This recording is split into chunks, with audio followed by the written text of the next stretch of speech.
Halo Pak, selamat pagi Pak. Iya, target sales kita per hari ini baru 95% sih Pak. Tapi nanti sore saya akan ketemu sama teman saya. Dia kerja di salah satu rumah sakit ternama di Jakarta. Iya, untuk presentasiin produk-produk kita ke bagian purchasing-nya Pak. Iya Pak. Saya yakin sih Pak, akhir bulan ini target kita pasti terlampaui. Siap Pak. Terima kasih banyak ya Pak support-nya. Hari baru, semangat baru, target terlampaui. Halo, selamat datang kembali di DNR, Duduk, Ngobrol, Relax. Perkenalkan, saya Rani dari Manajemen Development Program yang akan menjadi host di episode ketiga DNR.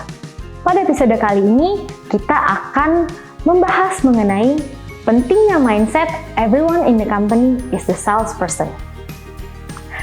Sales menjadi sangat penting karena merupakan jantungnya perusahaan. Nah, karena temanya kali ini cukup menarik, saya mau ngundang orang yang tentunya sangat berpengalaman di bidang ini. Siapa dia? Yuk, ikut saya ke studio.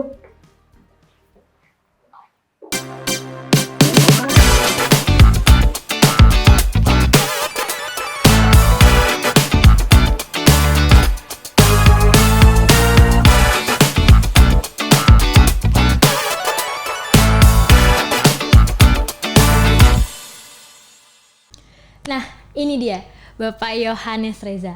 Beliau adalah seorang Vice President dari Divisi Medical dari PT Dosniroha atau DNR Distribution. Selamat siang, Pak. Selamat siang. Apa kabar nih? Baik, sehat-sehat. Sehat-sehat juga? Alhamdulillah, Gitu. sehat, Pak. Sebelum kita masuk ke pembicaraan tentang bisnis nih, Pak, saya ingin nanya, cita-cita seorang Yohanes Reza nih, apa sih awalnya? Lalu passion Bapak baik di pekerjaan maupun di pribadi, terus sampai detik ini apakah cita-cita Bapak itu sudah tercapai atau belum? Oke. Kalau ngomong cita-cita, dari kecil sampai SMP mungkin saya passion dan cita-citanya masih mau jadi pemusik. Sejak SMA harus memutuskan mau ambil lanjut jurusan apa, jadi waktu itu saya memutuskan untuk mengambil kuliah marketing, pemasaran, ilmu yang orang selalu bilangnya ilmu pasaran gitu. Tapi memang saya mengambil itu karena saya menyukai sales. Kalau dibilang sekarang ini passion itu udah tercapai apa belum? Sudah tercapai. Puji Tuhan sudah tercapai.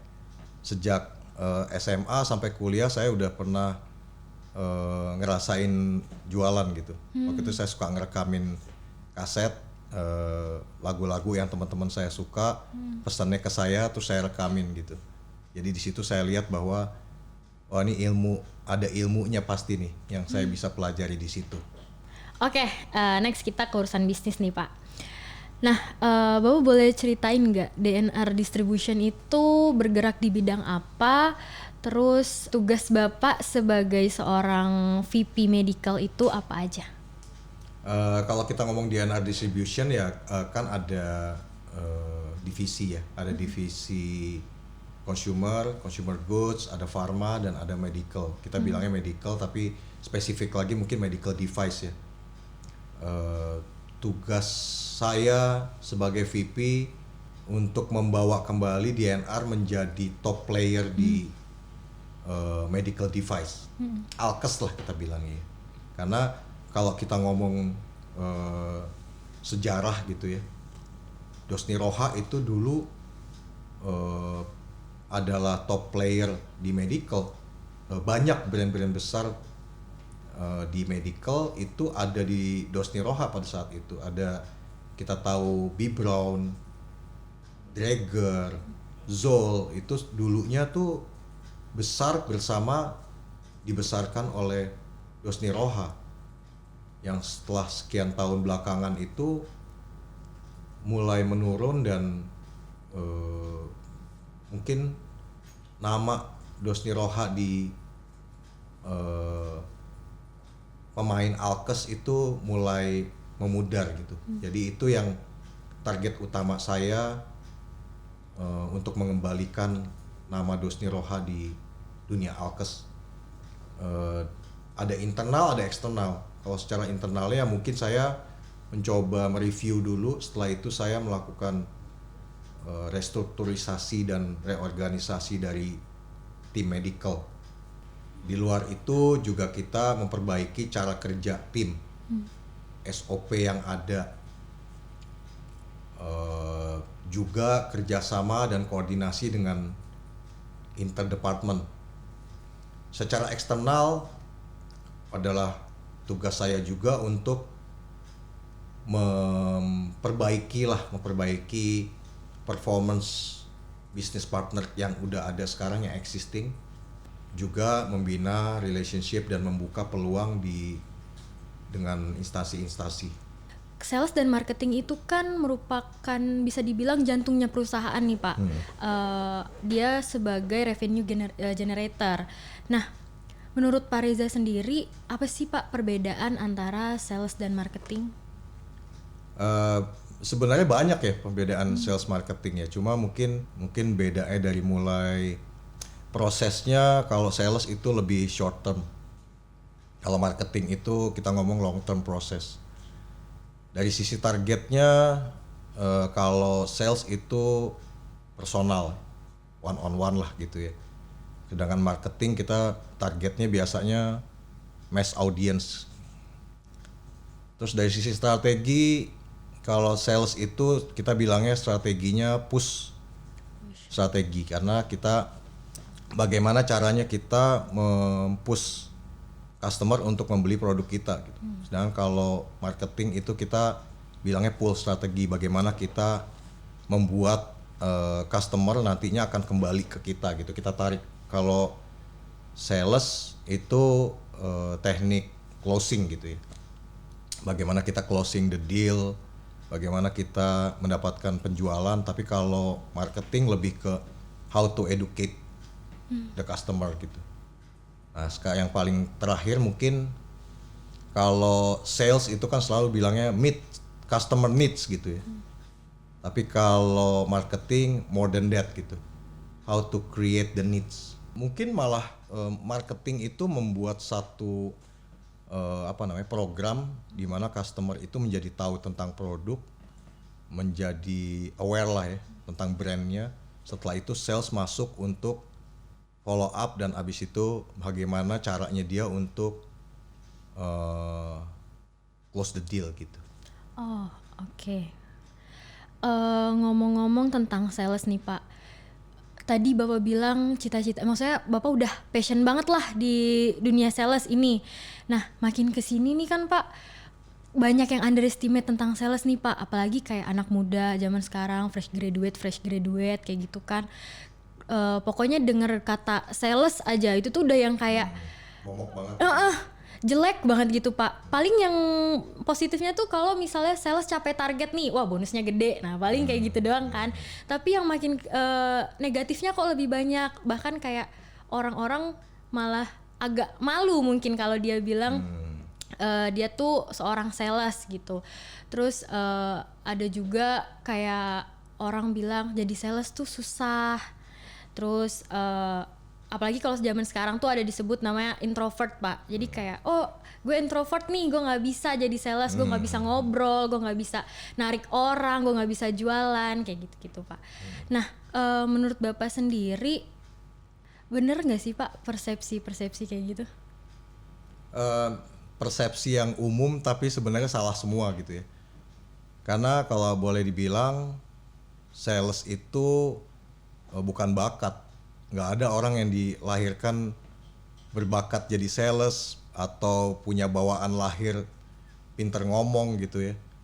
Sales tuh lebih ke ada knowledge, ada ilmunya gitu. Jadi kalau dibilang bahwa dia itu bakat, bukan gitu, karena itu suatu ilmu yang bisa dipelajari. Kalau dibilang dia itu pinter ngomong jadi sukses jadi sales, malah kalau dalam dunia sales itu it's not about talking gitu, malah lebih listening. Jadi kita bisa tahu know your customer needs ya. Jadi kalau bahasa istilah komunikasinya 80-20, 80% kita dengar, 20% kita ngomong. Jadi kok bisa jadi malah dibilang kalau orang sales mesti pintar ngomong, sedangkan 80% kita harus dengar sebenarnya. Mungkin nggak ada yang percaya kalau saya bilang bahwa si Reza ini dulunya introvert gitu.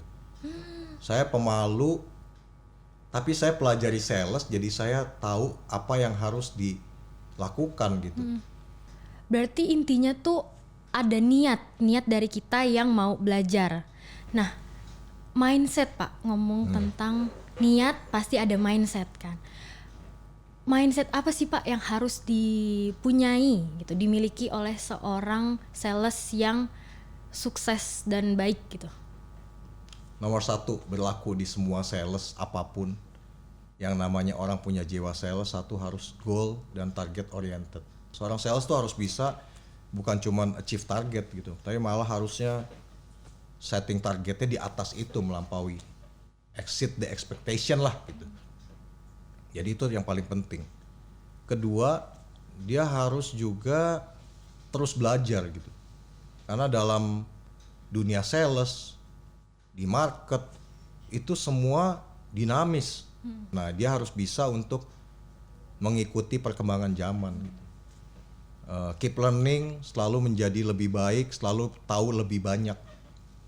Kalau sekarang kita pelajari generasi, itu generasi sekarang juga udah berubah banyak. Nah, di situ kan banyak hal yang kita bisa pelajari gitu. Jadi generasi baby boomer mungkin dulu paling nggak suka ngetik gitu. Jadi kalau mau deketin orang baby boomer, telepon atau datang ngomong langsung. Begitu Gen X, mungkin agak sedikit kurang seneng ngobrol lama-lama berbahasa basi, setidaknya ada WA, terus telepon, ngobrol gitu. Gen Y udah lain lagi, aduh WA aja deh, gue males ngobrol. WA pakai emoticon gitu ya. Itu berubah lagi udah. Begitu Gen Z udah nggak gitu. Kalau tanya jempol. Udah makan belum? Jempol. Terus lu ada posisi di mana bro? Konten. Gitu. Jadi memang kita harus mengikuti perkembangan zaman gitu. Okay. Yang terakhir mungkin listening. Itu dan saya selalu bilang ke tim, you have to be a consultant gitu. Karena seorang sales, seorang customer mendengarkan kita karena dia didengar. Gitu. Kita diterima informasi apapun oleh customer karena kita mengerti maunya dia. Kalau zaman dulu saya belajar telemarketing, wah dalam 1 menit, 5 menit harus nyerocos sepanjang mungkin sampai tercapai semua. Kita punya program ini, kita berlaku sampai dengan segini. Bapak kalau nggak sekarang ini sangat rugi Pak. Nggak tercapai gitu. Jadi kita harus listening dulu, get the customer needs, baru kita masuk gitu. Itu sales yang paling tepat lah menurut saya. Skill apa sih yang paling dibutuhkan nih oleh seorang sales?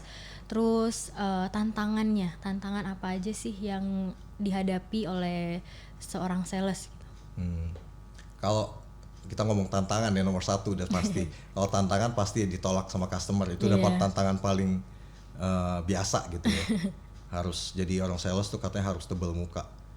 Kalau skill, kita ngomong skill, nomor 1 dia harus know the product and the company, itu wajib. Jadi nggak bisa kita bayangkan seorang sales yang dia tidak mengerti produk sehingga pada saat ditanya dia kurang menguasai produknya gitu. Kedua, know your customer. Nah itu dengan cara apa? Listening lah. Kita cari needs-nya dia apa yang kita bisa masuk untuk menawarkan produk kita gitu. Skill ketiga, dia harus bermula dari personalnya dia. Appearance-nya dia, cara dia bicara,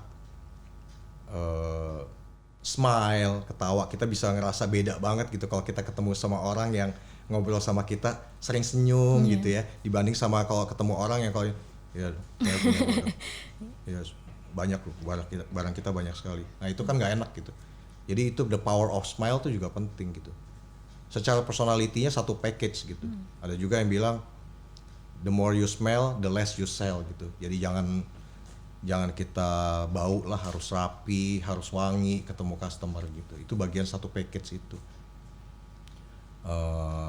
Yang terakhir komunikatif. Ini lagi-lagi ilmu yang sangat bisa dipelajari gitu. Yang saya bilang tadi, saya tahu juga belajar tentang 80-20, saya belajar tentang body language, belajar juga tentang NLP. Itu bagian dari ilmu-ilmu yang saya pelajarin. Setelah itu saya combine menjadi satu skill saya dalam menjual gitu.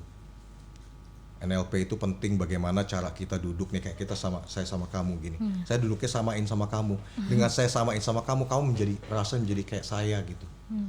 Terus misalnya kamu suka punya kebiasaan, kadang kita ngobrol sama customer yang abis itu dia suka begini gitu. Nggak ada salahnya sometimes kita coba gitu. Dia pas saya, oh begitu ya dok ya. Saya sih, kalau saya nggak begitu, tapi kita melakukan sesuatu yang mirroring gitu ke dia. Jadi itu ilmu-ilmu yang menurut saya bagian dari yang saya bilang tadi, keep learning gitu. Saya sedikit menyimpulkan dari percakapan kita tadi, Pak.